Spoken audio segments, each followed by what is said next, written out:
अब हम बात करते हैं WAP5 और WAG9 के लॉकों में अंतर क्या है।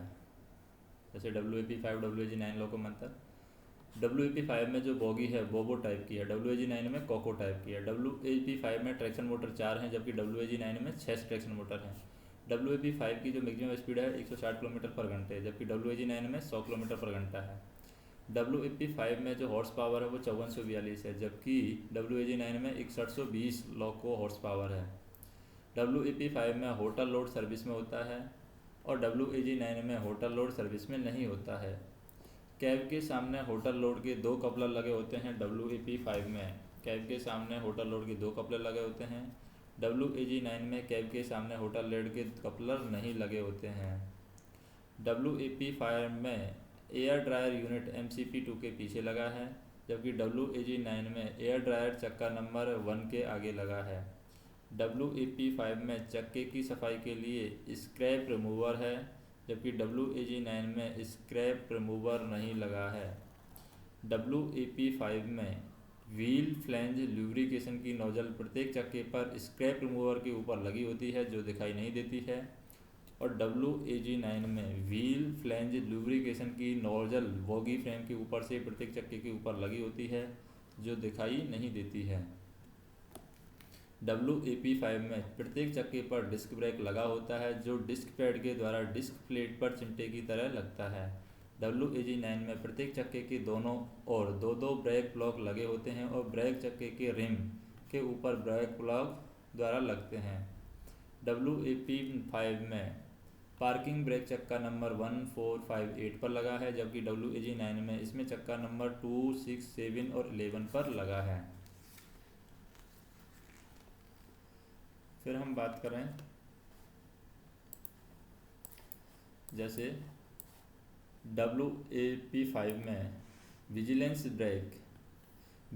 ब्रेक या इमरजेंसी पुश बटन दबाने पर BP व्हील नंबर 5 के ऊपर एग्जॉस्ट पोर्ट से ड्रॉप होता है जबकि WAG9 में विजिलेंस ब्रेक या इमरजेंसी पुश बटन दबाने पर BP व्हील नंबर 7 और 9 के बीच एग्जॉस्ट पोर्ट से ड्रॉप होता है। WAP5 में gear case oil gauge clock का ग्लास चक्का नंबर 1458 पर लगा है जबकि WAG9 में gear case oil gauge glass चक्का नंबर 1, 3, 5, 8, 10, 12 पर लगा है।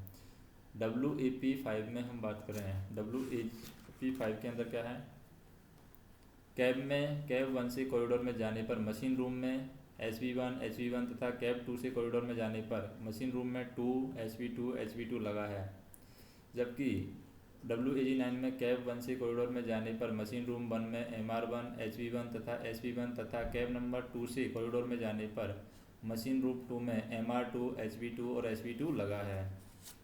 नेक्स्ट हम देखें कि न्यूमेटिक पैनल में मैनीफोल्ड कॉक MCPA के बाईं और नीचे की ओर लगा है WAG5 में जबकि WAG9 में न्यूमेटिक पैनल में main modified cock pneumatic panel में बाईं और पाइपलाइन पर लगा है। WAG9 में प्रत्येक ट्रैक्शन मोटर के साथ एक डैम्पर लगा होता है जबकि WAG9 में इसमें डैम्पर नहीं होता है।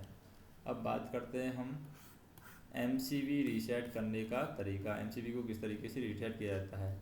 ABB मेक MCDP है यहाँ पर। जैसे कि सामान्य अवस्था क्या है, सर्किट ब्रेकर का हैंडल ऊपर की ओर ऑन अवस्था में रहता है।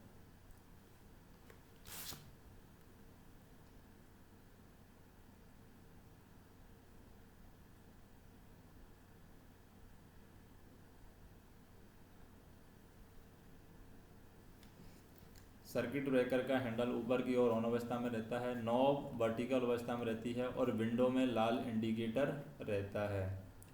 ट्रिप अवस्था की बात करें, स्क्रू ड्राइवर के द्वारा किसी एक नॉब को एंटी क्लॉकवाइज वर्टिकल से हॉरिजॉन्टल करने पर ACB के स्वयं ट्रिप होने पर संकेत क्या है, सर्किट ब्रेकर का हैंडल नीचे आता है, विंडो में हरा इंडिकेटर बताता है। फिर रीसेट करना, स्क्रू ड्राइवर के द्वारा उस हॉरिजॉन्टल नॉब को क्लॉकवाइज घुमा करके वर्टिकल करने के बाद हैंडल को नीचे से ऊपर करने पर सर्किट ब्रेकर रीसेट हो जाता है, विंडो में लाल इंडिकेटर बताता है। अब बात करते हैं हम किसकी?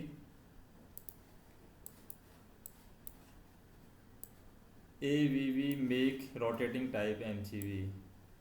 ABB make rotating type MCV किस टाइप की है? सामान्य अवस्था की बात करें, सामान्य अवस्था में क्या होता है? सामान्य अवस्था में नॉब वर्टिकल अवस्था में रहता है तथा नॉब वन की तरफ संकेत यहाँ पर दर्शाएगा। ट्रिप अवस्था की बात करें, ट्रिप अवस्था में क्या होता है? ट्रिप करने के लिए नॉब को वर्टिकल से एंटी क्लॉकवाइज घुमा करके हॉरिजॉन्टल करें, नॉब 0 की तरफ संकेत दर्शाएगा। रीसेट करने के लिए नॉब को हॉरिजॉन्टल से क्लॉकवाइज घुमा करके वर्टिकल करें और नॉब 1 की तरफ संकेत दर्शाएगा। फिर हम बात करें मेर्लिन गेर्लिन की बात करें, मेर्लिन गेर्लिन मेक है ये, या फिर हम बोल सकते हैं सैंडर मेक MCV हैं, जो कि सामान्य अवस्था में क्या होती है? सर्किट के अंदर सर्किट ब्रेकर का नॉब ऊपर की ओर रहता है तथा नीचे ऑन लिखा नज़र आता है। ट्रिप अवस्था की बात करें, ट्रिप करने के लिए यहाँ पर क्या होता है? ट्रिप करने के लिए आई पुश बटन को दबाएंगे, MCV की नॉब बीच में आ जाएगी और ऑन ऑफ भी दिखाई नहीं देगा, विंडो में लाल इंडिकेटर आ जाता है। रीसेट किस तरीके से करेंगे? रीसेट करने के लिए नॉब को नीचे की ओर लाएं, ऑफ दिखाई देगा। अब नॉब को नीचे से ऊपर की ओर ले जाएंगे, नीचे ऑन दिखाई देगा, विंडो में लाल इंडिकेटर हट जाता है। अब बात करते हैं हम sander make push button type. Sander make push button type MCV है। इसमें क्या होगा? सामान्य अवस्था में इस तरह की MCV को सामान्य अवस्था में हरा बटन अंदर और लाल बटन बाहर की ओर रहता है। ट्रिप अवस्था की बात करें, ट्रिप करने के लिए लाल बटन को दबाइए। संकेत की बात करें, लाल बटन अंदर एवं हरा बटन बाहर की ओर आ जाएगा। रीसेट करना हो तो क्या करेंगे? रीसेट करने के लिए हरा बटन दबाइए, संकेत हरा बटन अंदर और लाल बटन बाहर आ जाएगा। HV1 और HV2 में लगी MCV को ट्रिप पर रीसेट करने के लिए VCV ओपन करें। HV1 और HV2 में लगी MCV को ट्रिप पर रीसेट करने के लिए MCE हम ऑफ करेंगे। उसके बाद में हम बात करें विभिन्न प्रोसेसर पर फेल होने पर लॉकों पर क्या प्रभाव पड़ता है? जैसे विभिन्न प्रोसेसर फेल होने पर लॉकों पर क्या प्रभाव पड़ता है, उसकी हम बात कर रहे हैं यहाँ पर। HVV1 फेल होने पर क्या होता है? HVV1 फेल होने पर कैब नंबर 1 आइसोलेट होगा, कैब नंबर 2 से कार्य करना होगा, होटल लोड अर्थ फॉल्ट मॉनिटर नहीं होगा, MCV2 का मॉनिटर नहीं होगा, 415110 अर्थ फॉल्ट रिले का मॉनिटर नहीं होगा, 415110 ऑक्सिलरी का फ्यूज मॉनिटर नहीं होगा। फिर है HVV2 फेल होने पर क्या होगा? कैब नंबर 2 आइसोलेट होगा, कैब नंबर 1 से कार्य करना होगा, पार्किंग ब्रेक केवल मैनुअली न्यूमेटिक पैनल से रिलीज होगा, रीजनरेटिव ब्रेकिंग उपलब्ध नहीं होगा, VCD को आइसोलेट करना होगा, पेंटो नंबर 1 नहीं उठेगा और निम्न प्रेशर स्विच मॉनिटर नहीं होंगे, जैसे कि डायरेक्ट ब्रेक 59, पेंटो नंबर 1 और 2, 91, 92, low pressure main reservoir 269.4, train parting 44, brake feed pipe 34, brake cylinder bogie है, बोगी नंबर 1 एंड 2, 269.6/2 एंड 269.6/1। फिर है HTV1 फेल होने पर, HTV1 फेल होने पर क्या करेंगे हम? कैब नंबर 1 आइसोलेट होगा, कैब नंबर 2 से कार्य करना होगा, एयर ड्रायर कार्य नहीं करेगा, स्विच नंबर 152 और 154 फेल होगा, सिमुलेशन बोर्ड स्विच कार्य नहीं करेगा। HTV2 फेल होने पर क्या करेंगे? कैब नंबर 2 आइसोलेट होगा, कैब नंबर 1 से कार्य करना होगा, oil pump, oil cooling unit, TM blower, squeezing blower के सर्किट ब्रेकर मॉनिटर नहीं होंगे, 105% और 110% ओवर स्पीड का इनपुट कार्य नहीं करेगा, स्पीडोमीटर का अलार्म फेल होगा और VUR अर्थ फॉल्ट रिले मॉनिटर नहीं होंगे।